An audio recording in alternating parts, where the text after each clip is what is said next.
рассмотрим такое понятие, одно из базовых понятий, фундаментальных в направлении, одном из направлений IT-сферы, как большие данные. Что такое большие данные, откуда они появляются, как их анализируют и для чего используют? Об этой сложной и одновременно интересной теме школьники узнают в игровой форме, весело и непринужденно.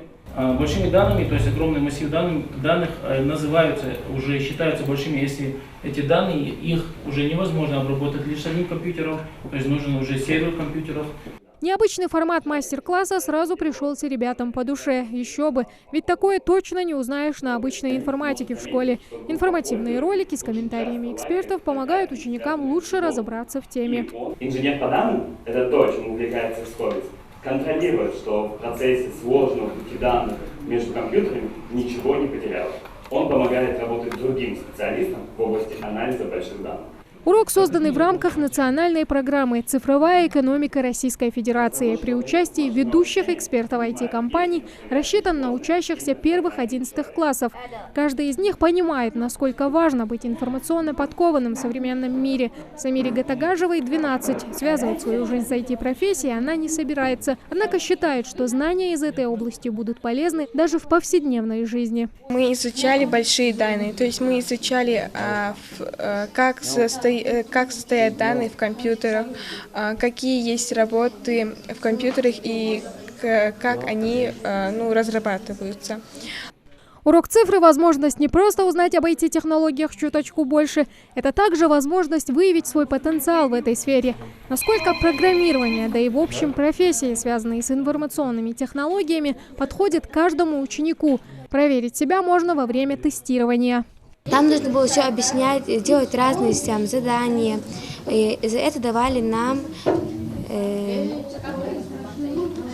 давали сертификат нам давали. Там поздравляют детей, что они победили. Например, я получила сегодня 40 баллов. Познакомиться с основами программирования и погрузиться в увлекательный мир цифровых технологий. Магомед Картоев тоже решил проверить себя в действии. И даже сломанная рука не стала для него помехой. Он мечтает стать программистом, когда вырастет. Первые шаги в этой области уже сделал. Помогает брату делать проекты. Интересные задания были. Думать надо было и логически, и размышлять надо было долго. Задания были, например, тебе надо было объяснить, что делает этот предмет, для чего он нужен и так далее. Урок цифры в Центре образования в этом году проходит впервые. Это всероссийская акция, которая стартовала по всей стране еще 5 ноября. Для педагогов это возможность повысить интерес школьников к информатике с помощью современных методов обучения. Не секрет то, что информационные технологии, скажем так, впитались в нашу жизнь очень, скажем так, крепко, и они развиваются, и в дальнейшем наблюдается развитие. И по причине этого существуют огромные массивы данных, которые требуют обработки, хранения, классификации этих данных. И, следовательно, это толкает на развитие новых специальностей, вплоть до возникновения новых профессий. Мероприятие адресовано обучающимся 1-11 классов, направлено на развитие ключевых компетенций цифровой экономики школьников и также на развитие профориентации.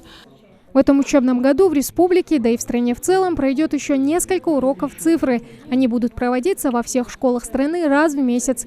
Так, вслед за большими данными, учащихся с 1 по 11 классы познакомят с искусственным интеллектом и информационной безопасностью. Также в рамках акции ребята научатся мастерству программирования и проектирования. Тамара Хашагульгова, Асхаб Белакиев, Новости 24.